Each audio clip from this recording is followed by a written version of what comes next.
Bonjour à tous et bienvenue à vous dans cette édition sur Grand Lille TV en ce mardi 11 février. Il est 7h30. On fait le point sur l'actu dans la métropole lilloise. Restez avec nous.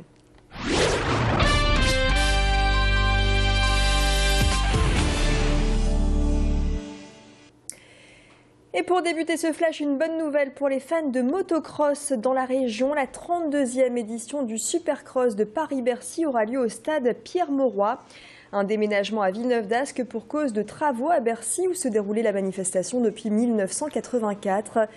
48 000 personnes sont attendues sur 2 dates, les 15 et 16 novembre prochains. Le Supercross, c'est à la fois de la vitesse et du freestyle en présence des meilleurs de la discipline. Les avantages du stade Pierre-Mauroy, une plus grande capacité en termes de spectateurs et une proximité avec la Belgique, la Hollande et l'Angleterre. Explication au micro de Tanguy Lécluse. Le Supercross, c'est du motocross dans un stade.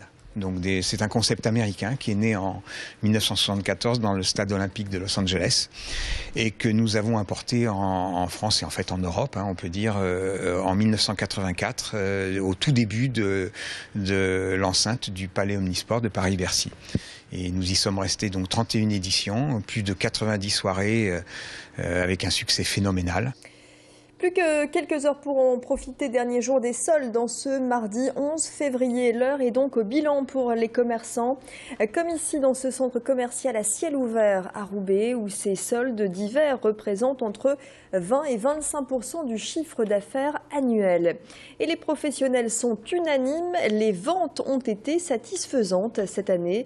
Certes, le panier moyen a baissé de 2%, mais le nombre de visiteurs a été plus conséquent, soit 50 000 clients en plus par rapport à l'année dernière sur cette période de solde.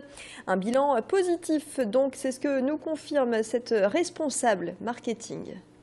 On a réussi à faire de bons soldes malgré tout. On a accueilli beaucoup de visiteurs, même si le panier moyen était un petit peu à la baisse. On a quand même fait une bonne année. Les clients sont venus en masse, on a accueilli beaucoup de visiteurs qui recherchaient par contre vraiment la remise, la grosse démarque. Donc ce qui nous a donné un panier moyen un petit peu plus bas. Cependant, grâce au grand nombre de visiteurs, ça nous permet d'avoir de bonnes ventes et de faire une bonne session de soldes.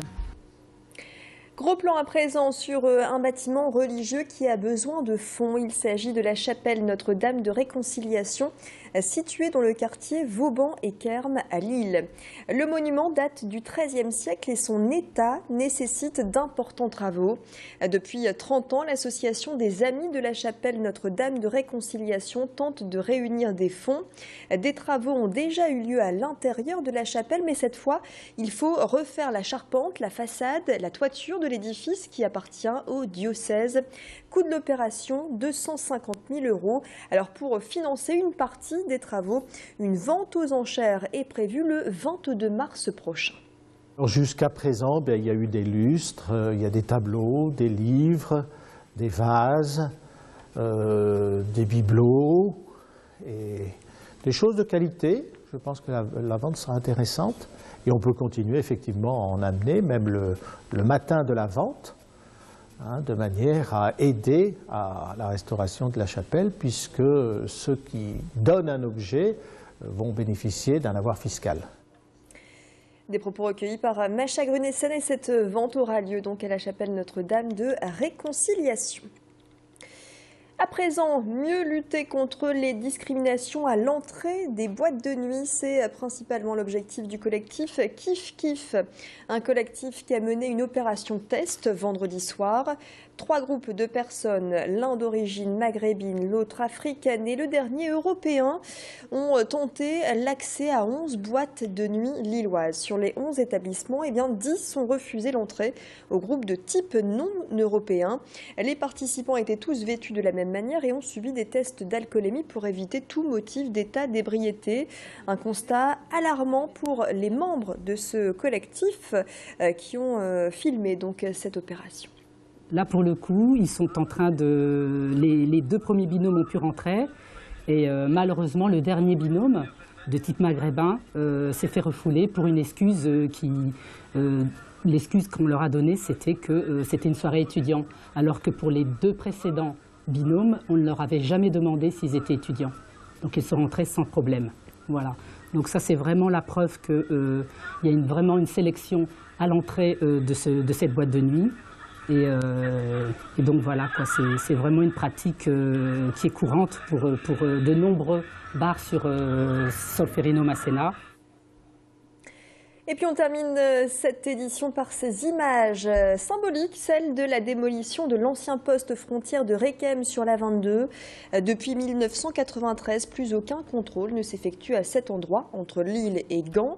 Les pelleteuses ont envahi le site pour démolir les anciennes cabines des douaniers. Coût de l'opération, 400 000 €. Aujourd'hui, le ministre belge de la Mobilité est attendu sur place. Pendant la durée des travaux, prudence, levez le pied si vous passez par là. Et sachez que vous ne circulez que sur une seule voie dans le sens Gand vers Lille. Des images signées Adélaïde Bollard. Voilà pour l'actualité près de chez vous en ce mardi matin. Passez une excellente journée. La suite des programmes sur Grand Lille TV avec le bulletin météo complet, la tendance pour les prochaines heures. Restez avec nous.